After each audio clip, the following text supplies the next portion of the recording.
Everyone, thanks for joining. I'm super excited for the talk today. As you heard from Pedram, it's one of the best talks that we have. And so I want to start with just a very quick intro about Pair for those who don't know us. So if you haven't met me before, my name's Ajay. I'm a partner at Pair Ventures. We are a pre-seed and seed stage venture capital firm, and our goal is to be the best partner for entrepreneurs who are just starting their companies and are going from the journey from 0 to 1, and with the ultimate goal of building category defining companies. So you can reach out to any of us anytime. We're very accessible, and we'd love to get to know people as they're considering starting their companies. So on to Pedram. So today I'm very excited to have Pedram Keyani to speak to our community. He's been a great friend of Pair for many years. And this talk on failures in building teams, it's incredibly insightful, so I'm really excited about it. Pedram has built engineering teams from the ground up and at scale at some of the world's best companies. He started his career at Google and then went on to become a director of engineering at Facebook for 7 years. After that, he was a director of engineering at Uber, focused on growth, and he grew the growth engineering team from 20 engineers to 250 engineers. And most recently, he's taken all the experience building teams and scaling organizations to become the co-founder of the Helping Hands community, which is a nonprofit dedicated to serving the people most vulnerable to COVID-19. And I think all of us know this is really important work. So Pedram, just want to say thank you for taking the initiative to do it. And I'll welcome Pedram. I'll let you take it from here. Great, thanks. Thanks for having me. Yeah, thanks for everyone for dedicating an hour to being with us and talking about this stuff. I've known Pedram for 20 years, since I was a grad student at Stanford, and he's always been a kind friend to me and one of the few people that I really just implicitly trust his advice, his motivations for things, and one of those people that I've come to again and again in my career throughout all the different transitions I've had. So, I do talks like this for Pair because I really believe in what they're doing and how they run themselves. And onto me, my career between working on Orkut, which is a social network at Google for a few years, being the first really like spam fighter at Facebook, and doing growth at Uber. I've seen these transformative companies, and I've seen them go from small, scrappy to large kind of tech domination companies that where, we have to like see a lot of challenges and overcome those challenges to get to where those companies are right now. So, with every challenge and every interesting thing that an individual or a team or a company does, there's challenges, there's mistakes that get made. So what I'm hoping to do with you today is I'm going to share with you my lessons learned and mistakes that I've made and mistakes I've seen along the way in building teams. And hopefully that this will be useful for you as you are taking your idea and turning it into technology, which requires teams and requires teams that grow over time. So again, I'm going to just jump into it. I'm going to share screen. We want this to be interactive, so there is a Q&A functionality in this. Ajay will read the questions and interrupt me from time to time. I really don't want to just drone on for the next hour. I would really love to hear your questions, and if anything doesn't make sense, dive into those things. So with that, I'm going to share screen. Let's see. And Yes, Evan, please use the Q&A feature, and I'll be monitoring that as the talk goes on. Okay. Can you guys see that? Can you see that? Great. So the talk, failures in building teams. And I'll just jump right into it. Again, this is relevant. Actually, this is relevant whether you have a team that's 3 or 4 people and you're trying to hire your 5th, 6th person, or if you're a 20-person team or a couple hundred people. I try to pull out some of the salient points that will be relevant for everyone.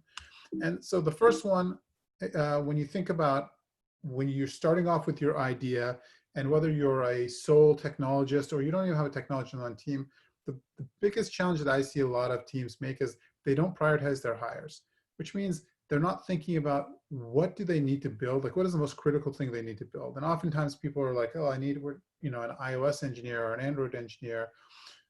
And my approach to this has always been, when you when you really are trying to build something, you know, you're 0 to 1, hiring generalists is really going to be the way to go. People who are excited and enthusiastic about learning new technology.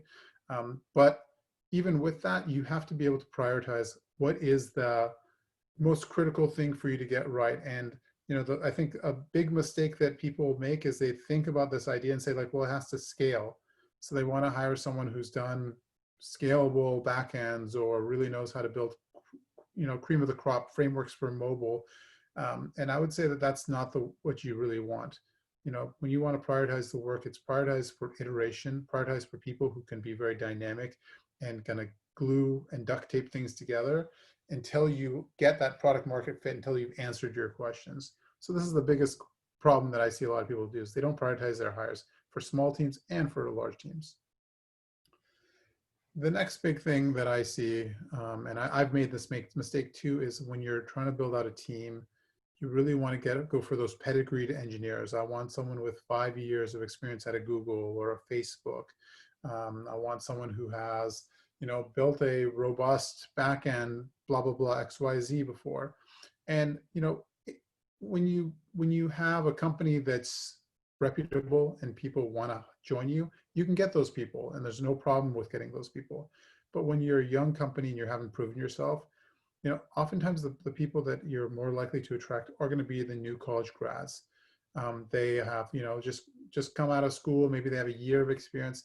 They're not necessarily going to know how to do a data migration for you. They're not going to know how to do some of the things that, you know, an engineer who's been in the industry for a while will do. But oftentimes what they have is something that that, you know, gets beaten out of people, is they have this hustle, they have this energy, they have this optimism. You know, if you get a staff engineer that's been, you know, spent their entire career at you know, name your company, they know how to do things a particular way. And they're more akin to saying no to any new idea than they are to saying yes. And when you're in an early stage of a company, you want people who want to say yes, who say like, I think that's possible. Let's figure out how to make it work.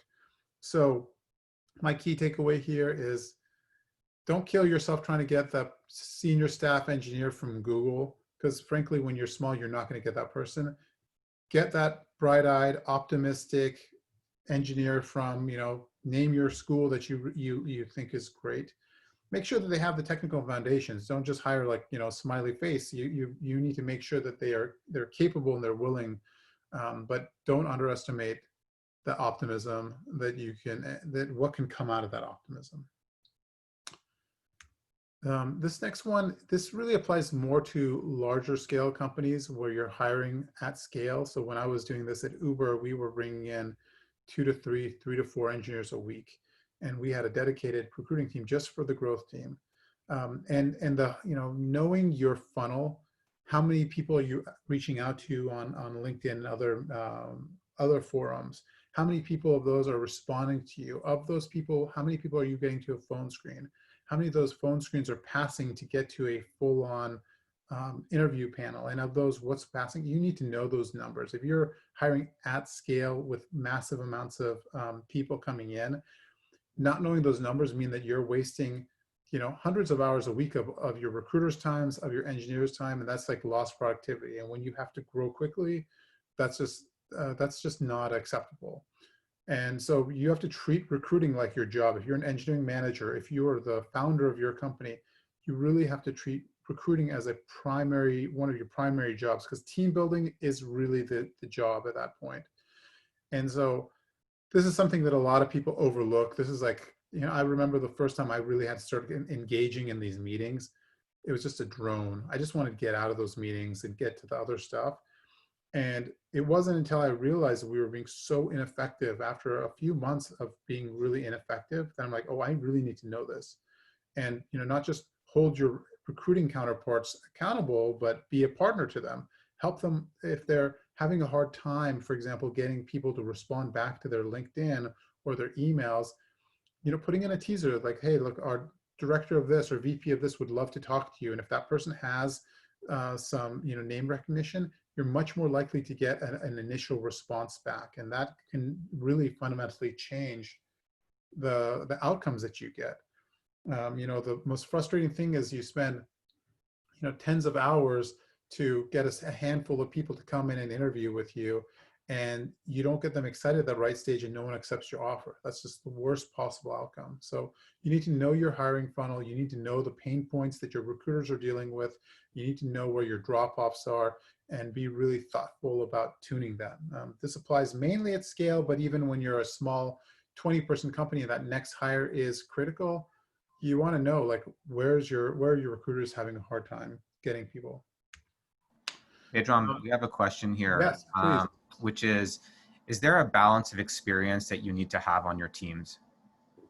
Absolutely. I get to this a little bit down the road, and when we talk about ratios, but you can't have a team that is just all brand new, fresh out of college. I mean, sorry, you can. It happens. Some of the most amazing companies get created by those people, but that also does lead to operational risks. It leads to all kinds of bad decision making. So I'd say that, if you have the luxury of hiring 1 to 2 senior people to 2 to 3 or 3 to 4 more junior people, that's a really good sweet spot, because each of those senior people has 1 to 2 or more people that they can mentor and they can help get to kind of like the next level of technical sophistication. So, if you're all like super senior engineers, unless you're doing a really mission critical infrastructure, that doesn't make sense. If you're all junior engineers, you have a higher risk of operational error. So maybe 1/3 of people much more senior and experienced with 3+ years of engineering experience or 5+ years. And then the other 2/3 can be, in my opinion, that's a good mix. When I was building the site integrity team at Facebook, which is anti-spam, anti-porn, account verification, authentication, like really mission critical stuff, I really try to keep my ratios 1 to 2. So 1/3 senior people to 2/3 more junior people, because those junior people really can step up if they're given the right kind of mentoring. So another big mistake people make is they don't plan the interviews. Your interviewing candidates is a serious time commitment for your engineers that you're already trying to offload work from them. So planning the interviews, making sure you're getting the right signal. So, understand what are the questions you want to ask in that phone screen. How long should the phone screen be? I think 45 minutes to an hour is typically pretty good. You can get by with half an hour if you're really churning through a lot of them. But that phone screen, you want to say, like, these are the kinds of things that we need to know about this candidate to know whether we want to bring them in for an in-person interview, or in this case, in this world, a Zoom interview, because that is going to be an 8-hour interview block for one candidate, or 6 to 8 hours, and then an additional debrief period. So, the way you have to think about this is, like, what are the most critical things that I need to make sure a candidate is capable of doing? And so you want to make sure that they're strong communicators. You want to make sure that they have the relevant technical background for what you're trying to hire for. You want to make sure that they, can think through high-level designs. You can definitely do coding interviews as through phone screens. They're a little bit more challenging, but it's worth doing to make sure that you're meeting your minimum bar. Plan that. Make sure you have a kind of like a script for, these are the kinds of things that we need to ask for in our phone screen. Your people who are doing your phone screens, they really are the gatekeepers to tens of hours of engineers per candidate. You want the people who are doing the phone screens to really have experience doing these phone screens and have good kind of instincts around what makes a good engineer. The mistake you could make is say, like, oh, it's a phone screen, I'll get the most junior engineer to do it. They don't know what the hell they're doing. They're getting on the phone for the first time. Oh, this sounds great. Like, they'll bring in a lot of people, and you're going to have a lot of false starts on your interview process. Bring in really strong people to do your phone screens. And then when you have your interview panel, you want to make sure that you're interviewing all of the different kind of categories or areas and I'm focusing on engineering.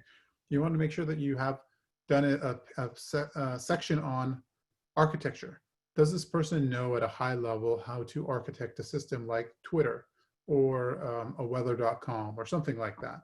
You want to do at least, in my opinion, you want to do at least 2 different sessions on coding, whiteboard coding.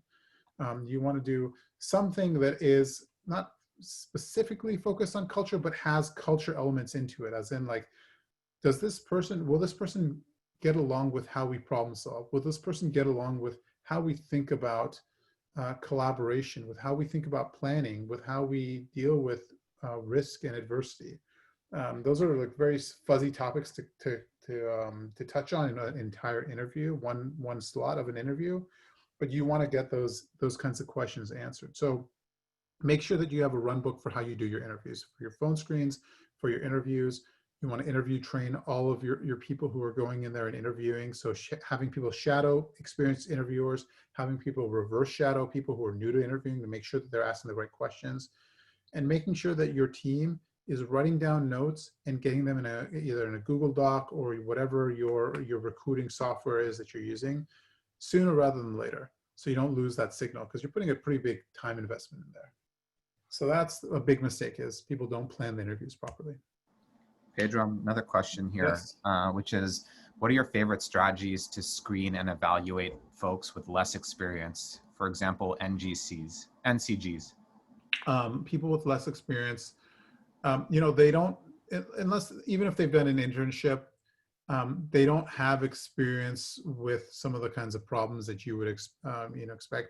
I would look at their course load that it's on their LinkedIn, like what are the courses they've taken more recently, and ask them to solve some like fundamental problems, like some kind of sorting algorithm, or talk to me about TCP/IP and talk to me about like the OSI model, and make sure that they have the fundamentals down.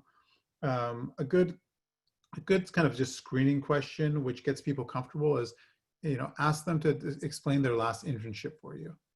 It's something that they know well. They should be able to speak about it just calmly. It gets them in a good state, and then you ask some probing questions and ask about the challenges they've had there. So ask some course related work, some kind of like more kind of CS fundamentals for them. Ask about previous internships.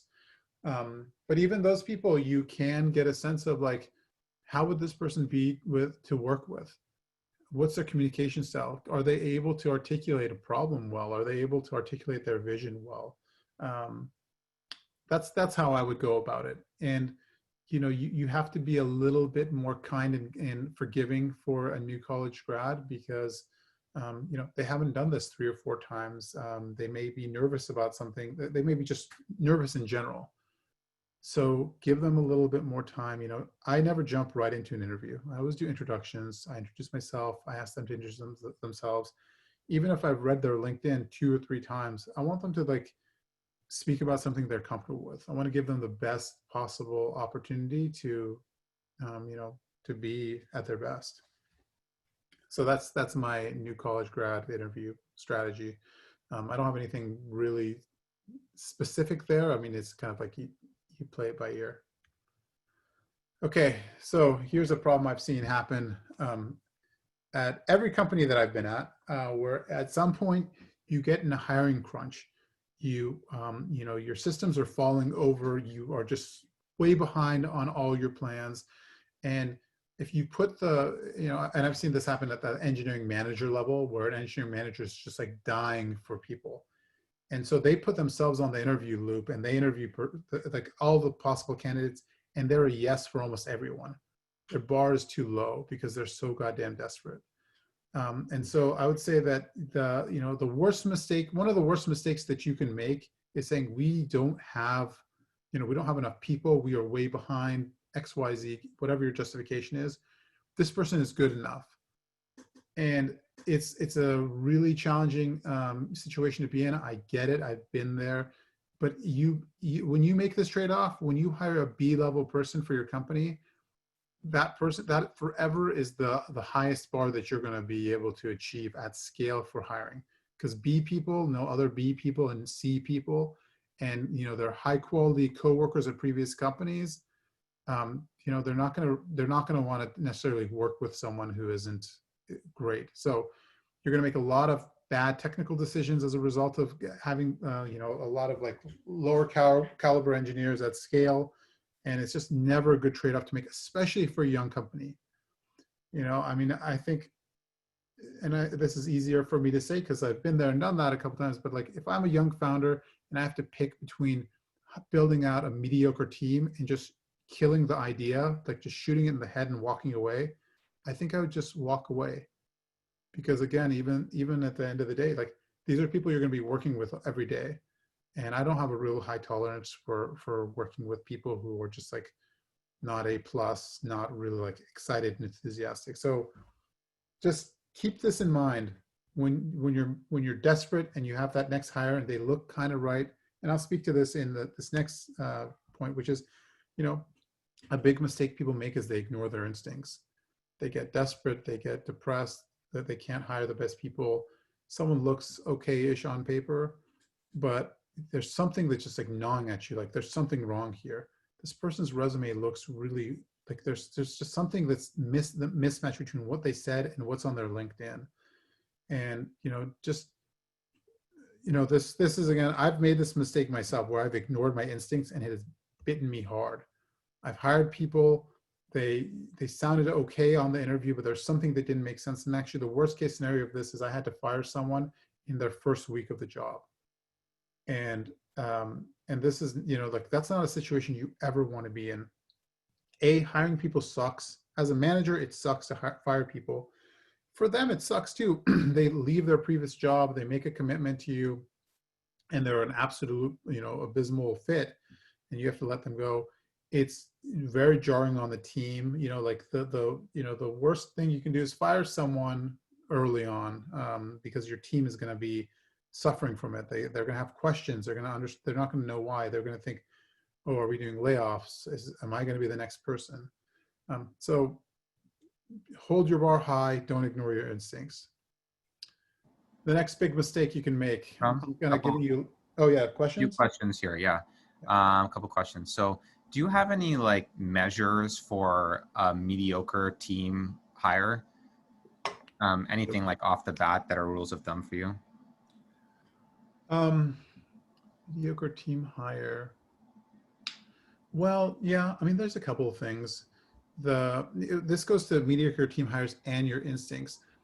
I typically, you know, like you want to see a progression in someone's career. If someone, you know, like all these companies, the big companies, they have these like eng level 3 and 4 and 5, and kind of like that is like the senior level is that kind of expectation that within 5-ish years, someone should be able to become a senior level engineer somewhere. If you've seen someone that's floundering on their LinkedIn and they're, you know, and you can ask them like, what's your level at Microsoft? What's your level at Google? What's your level at Facebook? If they've been there for a certain period of time and they haven't reached that bar, that tells you that there's something kind of systematically going wrong for them. And it may be a bad manager that they have, but typically it goes down to like, you know, the individual and their motivation, their willingness to work through hard things, or their ability to take feedback. So look at their trajectory in their career. The other thing that and this, you know, some people, this rubs people the wrong way. If I see someone that's had a lot of short-term stints at a lot of different companies, to me, that tells me that there's a red flag here. You know, like oftentimes what happens is, and I've seen this like firsthand, where someone will join a company, everything will seem okay at the time. They get passed up for their first promotion and they just can't take it and they bounce. And then they go somewhere else. And, you know, I've seen this where you follow their career after they've left your organization and they've been at a bunch of different places for 6 months, 12 months, 18 months. Like that's not a good sign for you. That's not something that you want to like bring on to your team. You know, other things that you can kind of sense, it's like, you know, there's a lot of things that a lot of information people give you when they're answering your question about something that they're not even answering your question. They're just giving you really good information. You can get a sense. I mean, I feel like I can often get a sense from when someone has been coasting through their last few jobs, when their motivation wasn't very high and they didn't do anything to like pick up side project at their company. They didn't do anything to kind of pick up slack for other people on their team.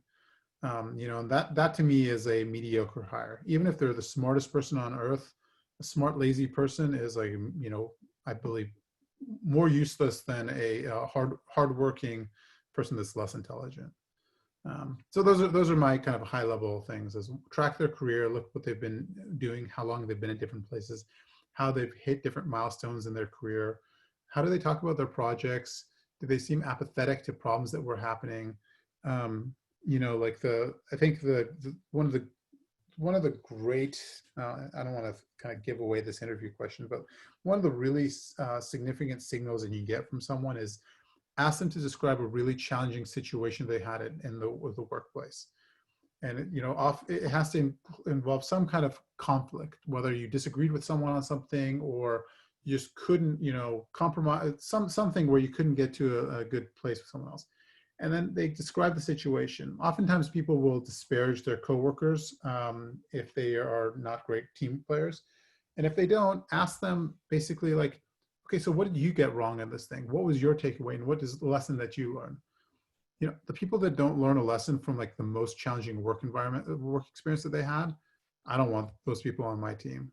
I want people who are going to be able to like reflect on situations, able to like take feedback and able to grow. Like those are the people who do well over their careers, like the people who can grow and take information and do better because of it.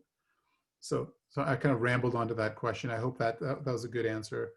That's helpful. One follow-up to that I think is relevant, which is with regards to rejecting candidates. So do you personally reject the candidates? What do you tell them if there's nothing wrong with them on paper, but it's more of a gut feeling that there's something wrong? If it's a gut feeling that something wrong? Yeah. I mean, I typically, either me or the recruiter or the hiring manager, depending on the company I've been in, the stage I've been at, will just let the candidate know that, we appreciate their time, but it wasn't a good fit. And that's all you really, need to tell them. And also you should check with your legal department on what information you're allowed to tell them. Because, if you just if you don't have a scripted response, people can say like, oh, well, they interpret it as whatever they wanted to. Oh, you're ageist or you're sexist or you're racist or you're discriminating against me for X, Y, and Z. So, I always just, give them the very simple, thank you for your time. We looked at your application, we talked about it, and it's just not a good fit for us. That's, I think, all you should be really giving people. You're not obligated to be someone's like life coach and give them a detailed, description of what didn't work out for you. Yeah. Thank you.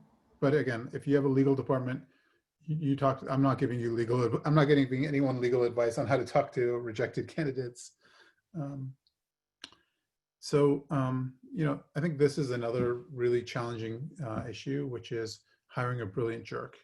There's a lot of people you're going to interview who are just like amazing. They were top of their class. They were just like really just, significant raw compute power in their brains. And, but in the process of interviewing them, like they're arrogant. They don't listen very well. They don't take feedback. When you correct them on something, they become very defensive, or like they're just like overbearing in the conversations. And I've actually made this mistake in a pretty tough situation. Hired someone brilliant, incredible person. He had amazing ideas. But brilliant jerks do a couple things. One is they shut down everyone else's ideas. So you'll have a team of 10 people, one person who's really smart, but also there's a sharpness to them. And if you have that ratio of 1/3 senior to 2/3 junior, they basically shut down the 2/3 junior. Because most people, even the best people on your team, they're going to have some level of imposter syndrome. So brilliant jerks shut down everyone else's ideas. They can become a huge HR liability for you. And at some point, even the smartest person cannot compete with the collective abilities, the compute power and the collaboration power of a team. And so even the most brilliant person on your team will eventually not scale for you. And at which point you have to deal with something really gnarly. You have to, reposition them in the company or the team. You have to fire them. You have to, give them harsh feedback or hard feedback about what they're not doing well. And oftentimes people that are in that kind of role, and that's like their mindset, that's their personality. They can't change their stripes. And so as much as I'm advising you never to like lower your bar and hire terrible people just because you need someone right then. I would say, like, again, going back to your instincts, don't hire someone who seems really, really smart, but seems like a major asshole. Um, I can't stress that enough. It's just, it will eventually, you'll hit a tipping point. And for all the good that they do with their ideas or their capabilities, um, they will eventually turn out to not be ideal for your company. And I'm not saying don't hire people who have personality difficulties or who are a little bit sharp. Like, we all have our own shit, but you want to make sure that you can sense that, like, okay, this is something I can work with. This is someone that I could give feedback to, or I have a sense that I could give feedback to, and they're going to be able to like take that feedback. The simplest way to test that is, like, I have a set of interview questions that I love, and they all start like kind of like the GRE. They start in the middle, and they get more challenging over time if the person gets it right. And I've got a couple of these things that, like, even the smartest person I can get to a point where I will like completely stump them. And like the brilliant jerk will like become like very defensive and very caustic and won't take any of your hints. You're like, wow, this person will not do well under pressure. But other people will, like, they'll struggle with it. They may like kind of like lose their cool a little bit, become quiet, or like become over talkative, but you should be able to work with them through that. So this is, there's a lot of the different ways to test for that. And again, it's a mistake that I don't think I'll ever make again in hiring. Okay, so here's another challenging situation. And it's really about giving people titles too early. I've advised 3-person companies that are hiring their first engineer/manager, and they want to give the person VP of engineering title or director title or CTO title. And what you've effectively done, if you do this, you are capping your entire company very quickly. Because oftentimes your CTO of a 5-person company, or your tech lead of a 5-person company, is not going to be your tech lead of a 50-person company or a 500-person company. People just don't scale like that. Some people have their own sweet spots. So if you give someone the title of senior staff engineer, and they're not the best engineer in the world, as they interview potential candidates for your company, and those people are like, this person is a senior staff, well, then I should be, I don't know, whatever else is possible comes after senior staff. Or if you're, so you want to make sure that you just like keep the egos at bay. Don't give people these crazy titles early on. Make sure that you're thoughtful about, what is your company going to look like maybe a year, 2 year, 5 years from now if you're successful. Your 5-person thing is going to be 50, 500,000-person company. So give people roles that let them stretch themselves, that let them exert responsibility and take on responsibility, and let them earn those titles over time. There's nothing good that comes out of giving a title early on. And oftentimes people do that. They'll give that title early on because that's all they can compete with. You can't compete with Google on comp. You can't compete with Facebook on paternity leave. But yeah, I can make you CTO, but it's not worth it. And if someone's really coming there just for the title, frankly, you don't want them there. Okay. So this is, let's say you've found the great candidate. You know your funnel really well. They're not terrible. They're not brilliant jerks. Really solid person. They have an offer in hand. You really want them to join your team. You can't just talk about the good stuff about your company. You need to tell a realistic story about what your company is about. What are the challenges you're facing? What are the good things? What are the bad things? And I'm basically telling you, don't catfish your candidates, because you may be the most compelling salesperson in the world and you can get them to sign your offer and join you. But if you're completely off base about what the work environment is like, a week in, a month in, 6 months in, at some point, they'll realize that you are completely bullshitting them. They'll become unhappy. They won't trust you. Your reputation and your trustworthiness will go down, and your company will not do well when that person leaves because they were sold a different story. So I'm not saying just, tell them all the terrible things and open up your, don't go open kimono with people, because every company has pluses and negatives. But if you're only selling the good stuff, if you're not talking about what's going on, and I'll give you an example. At Facebook, we had this boot camp thing where engineering managers could come in and pitch their team to all the new hires at the company, and those hires could pick the team that they wanted. So I would talk about amazing things that we were building, these ML platforms for catching spam, all the interesting kind of use cases that we go after.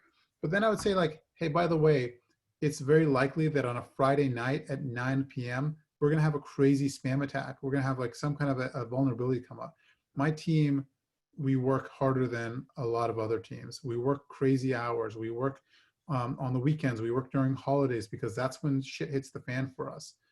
And I wouldn't have it any other way, but it's hard. So if you're looking for a regular 9-to-5 thing, this is not your team. I told them that's almost exactly like I told you that. And the people who come up to you afterwards, like, I want to join your team. I love it. I love it. I love it. Those people, they fit. They know what they're signing up for. And I've had a couple of those people. I could see their faces right now. 2 guys in particular who came up to me after I gave that talk so enthusiastically. They're still on those teams right now, and they're in leadership positions. They loved it. They were just like a fish in water. So don't oversell the good stuff. I think we have a question, or am I? Yeah, there's a couple here. I'm just trying to keep them on topic. So one question here is, what is a quote great engineer, and what are your thoughts on the skills of a CTO versus a staff engineer? Oh, what is a great engineer? That's a great engineer is the engineer that your company needs, right? I mean, ultimately you want to hire people who have good fundamentals. And if it's software engineering, you want to make sure like you've hired people who can construct software, who can design software, who can talk about software, people who know how to test and debug software, people who know how to set up a dev tool chain so that they can actually build faster over time. Collaboration is critical. I mean, there's no one answer to this. And I have in my head like the 10 engineers that I would love to work with again, best engineers I've ever worked with. So yeah, that's a really hard question to answer. I mean, if you give me a year, I could answer it for you. The difference between a staff engineer and CTO, I mean, it's pretty straightforward. I mean, depending on the size of the company, like the CTO, and there's different models of this. CTO is the person who is responsible for guiding the technical direction of the company, for evaluating all the technology choices that you're making, for going deep into what are the tools that your engineers are using, helping for things like budgeting, thinking about the strategy around third-party applications or services that you're using. Staff engineer is going to be one of your go-to most experienced engineers. You can give them very large problems. You have to give them very little oversight, and they're autonomous people. So they're completely different roles. I mean, they're obviously in the same tech org, but they're completely different. Okay, let's go to the next one. This goes a little bit to talking about the overselling the good stuff. If the key selling point you have to your potential candidate is that you're going to make them a millionaire, you've already lost. The truth of the matter is, even at the most compelling companies that kind of like do this hockey stick up into the right thing, there are challenges. There are down financing rounds. There are existential threats to your business. I've experienced those at Facebook, and I've experienced those at Uber. And when you sell a candidate on, oh man, it's going to be amazing, you're going to make so much money, and this and that, the other thing, and that is their primary motivation. If that is their primary motivation, that's the first person to leave once things get tough. And, obviously, no one is doing this for charity. You're not hiring people because they're just good-natured people that want to see your idea succeed. You have to compensate people for the work that they do, and you want to make sure that you give them an equity package that gives them upside. If your idea is successful, that they feel like, hey, I did good work here. I'm seeing the upside to this. Like, I can now, take care of my family. I can not have to worry about things that I used to have to worry about. And that's a very there's nothing wrong with that. But if your upside is like, we're going to make crazy money, we're going to go to Vegas and we're going to party like crazy, you're going to create a very cancerous culture. And I was an intern at Sun Microsystems before 2000, which is kind of crazy to admit. And this was when Sun was like the company, and the stock price was going crazy, and they used to have on their printer cover sheets the stock price in some of the offices. So as you printed out your work, you would see the updated stock price, which is cool when it's going up and to the right and everyone's happy and they're like, I can pay off my house, whatever. When it sucks is when there's a massive crash and someone's net worth is gone by 90%.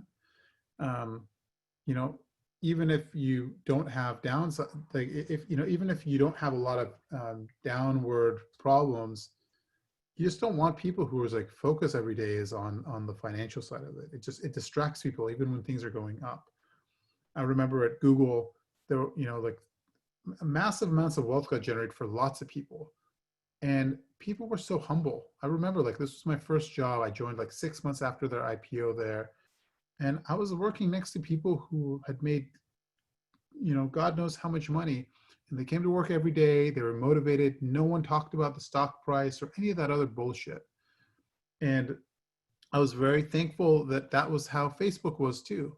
People weren't focused on the flaunting the money that they had or driving fancy cars to work. You want to make sure that you're developing an environment and a culture that is going to be very much about, this is the mission that we're doing. And if we create value for the world, we'll get some of it back. I think a relevant question. What's the best way to keep your team members motivated and invested? Is it just honesty and trust, or are there other aspects, anything else that they can do? So keeping people motivated, like just in general, or as it pertains to like, challenges in the, for the company or. Well, I think you mentioned like both the like up case scenario when things are going really well and down case when things are going poorly. So are there any general rules of thumbs in your experience? Yeah, I mean, I think, the big thing about this is like, if you're building a company, if you're in any kind of leadership role, you have to remember that part of your job is to be a broken record. You want to talk about the mission of the company. You want to talk about like the role that your team has and the value that your team is creating for the company, that what the company is doing for the world. Assuming you believe in what the company is doing, I would hope that would be the case. You'd spend your time on that. So I think, that's job number one, is like remind people why they're there. Because, like work can be a drag, whether or not like there's things, like the outside world is falling apart or not, like work can sometimes be a drag. Mondays can sometimes just suck to get into work. And, you want to like have like a little shot in the arm of, oh, this is what we're doing. Yeah, we're, think about like the thing that people at Tesla are dealing with right now. Their stock is like 10,000x in the last God knows how long. And I'm assuming a lot of those people, like joined a long time ago and they wanted to build a sustainable future for the world. And I'm sure there's some people there that are super distracted by like the finances of it. Like they're up 20% a day, they're down 10% a day.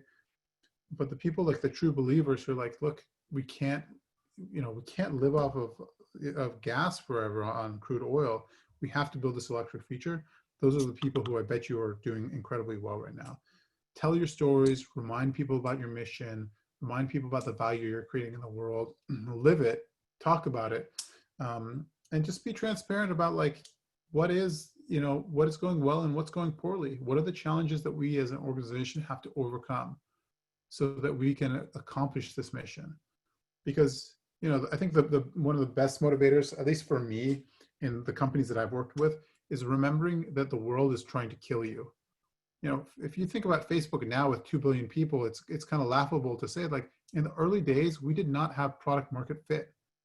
It was hard to get people to like put their information on Facebook and to join and connect with their, coworkers and parents and this, that, the other thing. And there was competitors. There was Google, and Google made like 5 attempts at killing Facebook. like remembering that there is a threat out there, which is the world, to what you're trying to build is also a great way to, I think, motivate people. Okay.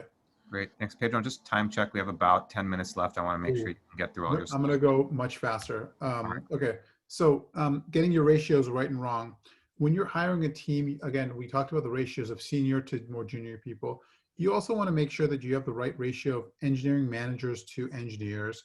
You want to make sure you have the right ratio of PMs to engineering managers, which I like to think of, it's like a 1 to 2, one engineering manager, sorry, 1 PM to 2 engineering managers, 2 to 3.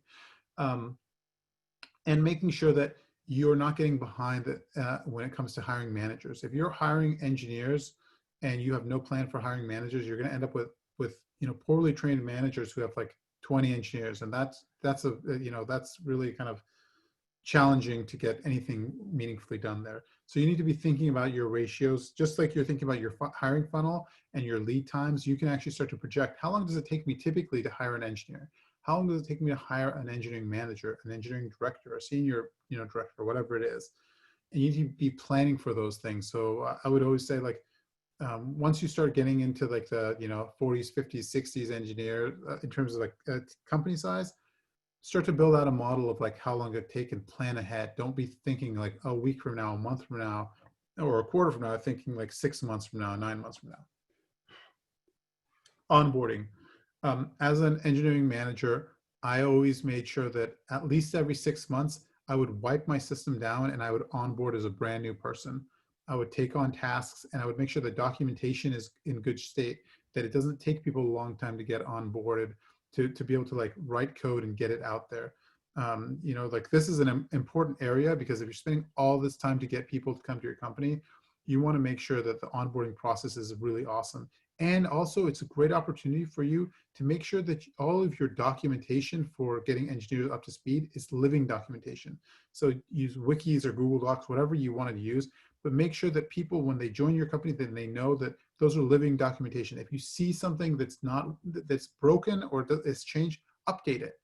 It's a great way to keep your engineering organization lean and fast, and it really will make a difference in terms of, over time, can your teams get faster and more scalable, or do they get more bogged down because there's just so much like bit rot and like brain rot?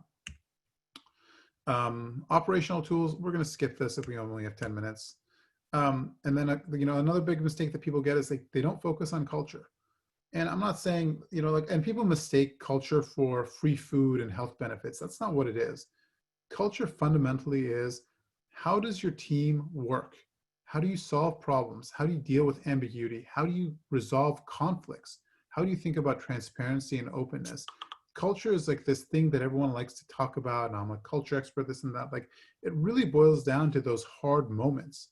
Culture doesn't matter when things are going well. It matters when shit is broken. And when you have two very thoughtful, product-minded people who can't agree on something, well, how do you get them to agree? How do they resolve their conflicts? And that's the kind of stuff that you really need to think about. So when I talked earlier about, get to a situation where your candidate is dealing with some ambiguity or they're flustered, see how they work with that. See how they take your feedback. And the first step of this is like really like putting pen to paper. What is our culture? What matters to us? Does speed matter to us over I don't know, some other factor? Like, how do we think about conflict resolution? Are we really direct with people, or do we take more time to like think about how to say something in a way that doesn't hurt people's feelings? XYZ.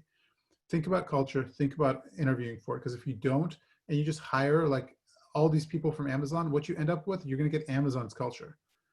And that may be good for you. It may not be good for you. If you hire a bunch of Facebook engineers to go build a pacemaker, you're in deep shit, because they don't have that. That's not the right culture for building a mission critical thing that keeps people alive. Another big mistake people make is, as you're hiring people, you're building teams, they don't reorganize. You need to reorganize from time to time. You need to shuffle people around, make sure you have the right blend of people on a particular team, you have the right experiences on a team. Sometimes you have too many engineers for a manager, you're training a new manager. Make sure that you're thoughtful about reorganizing. I don't like to have managers that have more than 12, 14 reports at peak. I think the sweet spot is 8 to 10. Really, that 8 to 10 is like a good spot. So reorganization in terms of engineering teams, in terms of people within those teams, this is really critical. It's something that if you've never worked in a big company and you're starting your own company, you're not going to know off the bat how to do it. And you're going to make a lot of mistakes, but you need to find someone who has experience with that and think about that. Another problem people make is they never fire anyone. You know, again, people have their sweet spot. Some people just don't scale beyond a 20-person company. And, you know, keeping them around is like not fair to them, and it's not fair to your company. And obviously you want to give people feedback. You want to give people all the opportunity you can to, like, for them to grow and for them to scale with your company. But if you can't, if it just, after enough times of trying, after like 3-6 months of giving people an opportunity to try, they're not, you have to be willing to let people go. You have to be willing to scale up to that next level and hire a different class of people with different kinds of skills to get you there. So don't keep someone around just because you're afraid of firing them. They're demoralizing the team, and they're just really a drag to the whole system. Oh, that was that's my last slide. I think I made it with good time, didn't I? Great. We have a couple of minutes left. There's a few questions, so we can have a couple, we can take one or two more. One here, I've heard a lot of things you should not use to sell candidates. What are good things to mention to sell someone on your team? Again, like, I think the things that you should really be selling on your team is, these are the problems that we solve. This is how, like, this is how we're trying to shape the world. This is, like, you know, like, especially one of the best ways that you can sell a candidate is that when their interview panel is a bunch of, like, amazing people that they want to work with, they want to be part of that team. You know, like, salary, equity, all that stuff being equal. If you were to pick two companies, one where, like, everyone on your team is going to be just A+ and you're going to learn a lot, and one of they're going to be all B- people where you could outshine them, you want the person that wants to go work with A+ people and learn. So, you know, strut your stuff, talk about what you built, and, you know, get them excited about that. It's never bad to talk about commute. It's never bad to talk about salary or other perks that you have. You know, like, this is, it's part of their, you know, overall package. So be willing to talk about that other stuff. Oh, and one thing, by the way, one thing really important is, you know, you can never beat Google or Facebook or any of these guys on salary or any of the other stuff. Some people just don't have the risk profile to come to a company that's small. But what you got that none of these guys have is, like, hey, come here and you're going to be responsible for this big part of our company. You know, you want to be a mission critical part of the system. You want to be, like, there learning, doing all the time. You'll learn more here than you will learn anywhere else. And if that's true for your company, you should be selling that shit all the time, especially for new college grads, because that's something that, you know, you have. That's like the one or two things that you got. You have to really be able to push that. Yeah, I couldn't agree more. I think that's a good place to end it. We have just about a minute left. So thank you, Pedram, so much. Yeah, so insightful. I know we could spend hours with you just picking your brain on this stuff. So we really appreciate it. And thanks you, everyone, for joining today. Yeah, I had a lot of fun. Thanks, everyone.